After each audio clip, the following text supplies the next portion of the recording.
Alright, it's time for another Let's Talk video, and this one's been fueled by the unwarranted fear and hatred for this game. So, let's talk about Mega Man and Bass. Let me start off by saying that this entire video is about the Super Famicom or Super NES version of this game, and not the terrible Game Boy Advance port. People complaining about the GBA port have valid reasons for their complaints, but also, why the fuck are you playing the GBA port? A lot of GBA ports suck, so why should this one be any different? Alright now, let's begin. For some reason, Mega Man and Bass has this stigma about it being impossibly difficult. I've heard arguments saying that the game is built only around Bass, and that it's practically impossible to beat as Mega Man. I've also heard that this is by far the most difficult Mega Man game of all time. I honestly believe that most people who are saying these things haven't actually played the game. I'm not sure if all these people just heard about these things from some famous YouTuber who either sucked at Mega Man games, or if it's just popular to think that this game is impossible to beat. But I do know that I was one of them. I was afraid to play this game because all I had heard about it was how insanely tough it was, even for a Mega Man game. But I honestly think that Mega Man 1, 8, and 9 are actually more difficult. When it comes to those folks who are saying the game is built to be played as Bass, well, that's just completely untrue.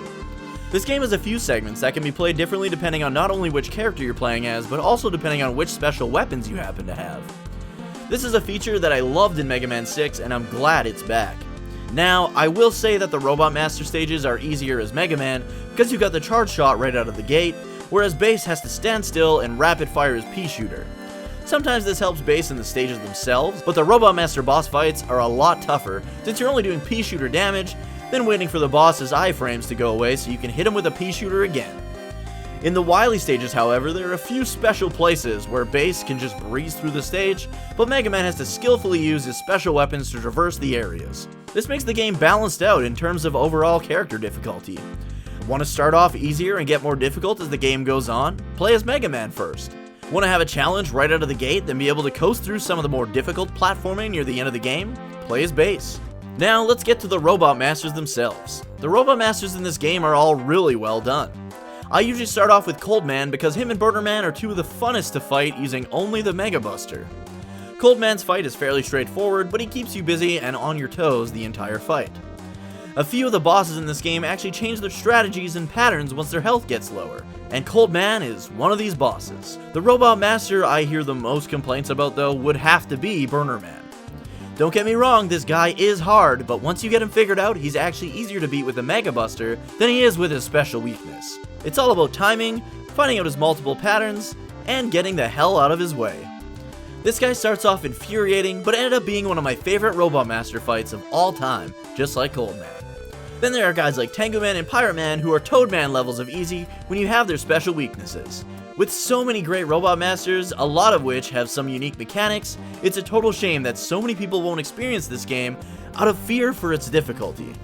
Ground Man has the Spike Totem Death Trap, where you have to shoot the right totems to get through the door without the spikes coming down and killing you. Each time you destroy a totem, it may clear the path, but it also lowers the spike ceiling. Then you've got these neat little Simon games in Astro Man stage. The Dynamo Man fight in and of itself is a puzzle, where you've got to figure out when you should be using the copy vision, when you should be dodging, and when you should be switching between the specific and unique items that this game has to offer. A lot of people complain about the fact that there aren't any E-Tanks in Mega Man and Bass, and in a way I do have to agree with this. But Mega Man and Bass also has a whole bunch of new items available to you.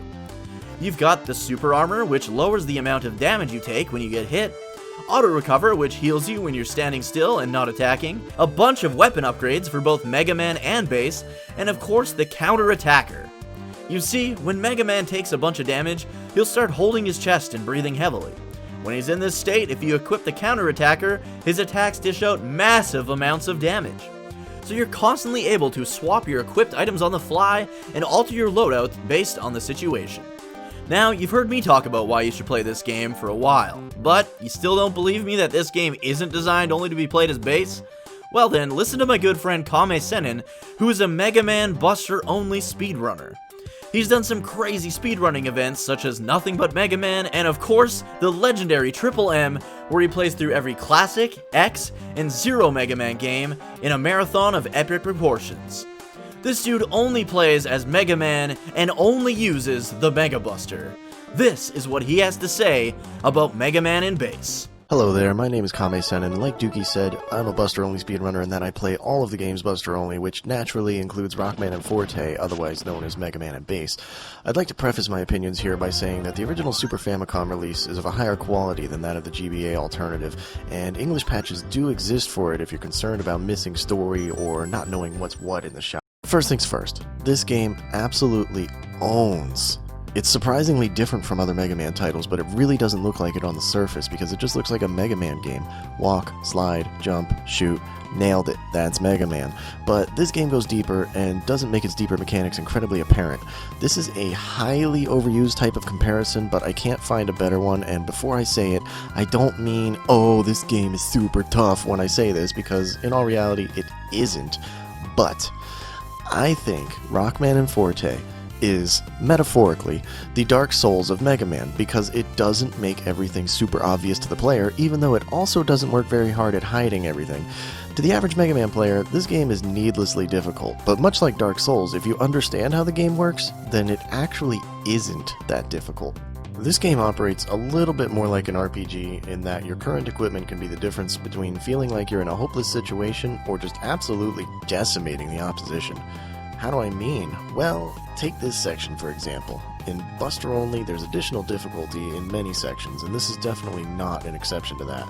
There are spikes here all along the floor, and there's no valid way to pass without taking damage. There's yet another boss after this wall, plus some damage to be taken in the corridor. This leaves you with pretty low health, but depending on your playstyle and level of comfort, even in Buster Only, there are at least two basic approaches to this. You could decide to equip the super armor and just damage boost through to the boss, retaining some of your health for a safer encounter with the armor still equipped. Or you could slap on the counter-attacker when your health is nice and low so you can dish out a ton of extra damage to the boss. Look at that, even Buster Only, I'm really hammering this guy. There's even actually a third option here if you're new to the series itself or just aren't great at fighting this boss or whatever. You can run with the super armor to reach this room, kill the Met, and hang out with the auto heal until you have full health. Swap back to the super armor, and if the boss actually reduces your health enough, you can swap again to the counter-attacker for a little desperation damage.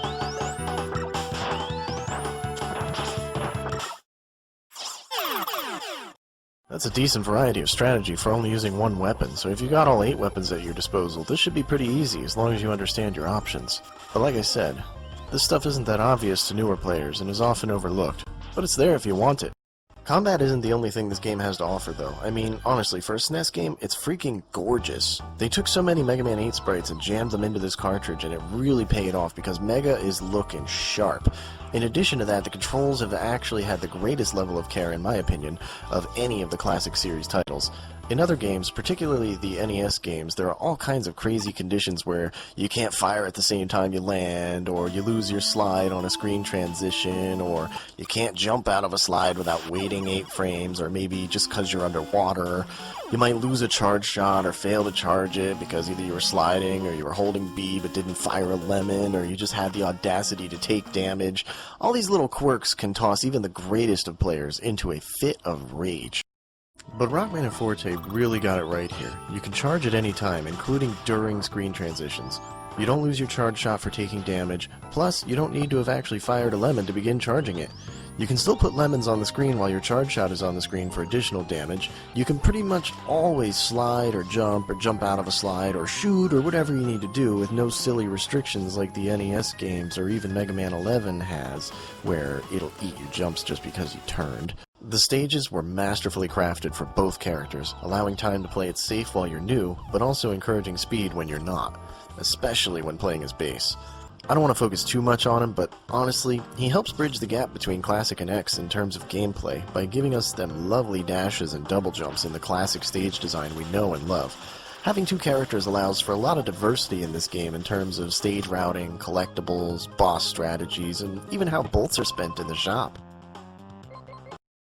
Rockman and Forte really has it all, and it goes yet another step further by offering the refights in the same style we had seen in the original Mega Man and Mega Man X, wherein you fight them one by one as you traverse a stage, rather than in a room full of teleporters followed by a lame boss. Speaking of lame boss, this game does pull that old trick. Spoilers. It was wily all along, no matter how elaborately his scheme was designed to fool you into thinking otherwise. But, truth be told, as much as the capsule had some old tricks, the machine was a totally different pace than those before it. And honestly, after the previous 2 stages, I think a final boss that isn't overly demanding is fair in a game that is entirely void of E-tanks. Oh, yeah, I forgot to mention, those don't exist. But I mean, with everything the game has to offer you, do you really need them? I think you can outsmart the game and come out on top without them. Technically speaking, I could sit here all day and tell you all of the reasons I truly do enjoy Rockman and Forte, but this is Dookie's video and I've probably eaten more than enough time in it already, so thanks Dookie for letting me come in and rant for a bit, but I'm gonna hand it back over to you now. See you later, folks. If you don't trust Kame, who can you trust? He's even gone on record to say that Mega Man and Bass is actually his favorite classic Mega Man game. I hope after watching this video at least some of you are willing to give this game a try. Don't give up when it gets too tough. All Mega Man games are difficult as hell on your first playthrough. Just keep at it and I know you can beat it. And on top of everything else, this game has some of the best replay value out of the entire classic series because once you've beaten it, you want to play through it right away as the other character. But this time, you know all its tricks and have all the stages memorized. I'm Dookie03 and if you enjoyed this video, please give it a like and subscribe to my channel. I do these Let's Talk videos as well as some reviews and top 10s. Check me out live on Twitch 3 nights a week at twitch.tv/Dookie03 and also my man Kame at twitch.tv/Kammesennin. Thanks for watching and go play some Mega Man and Bass, damn it!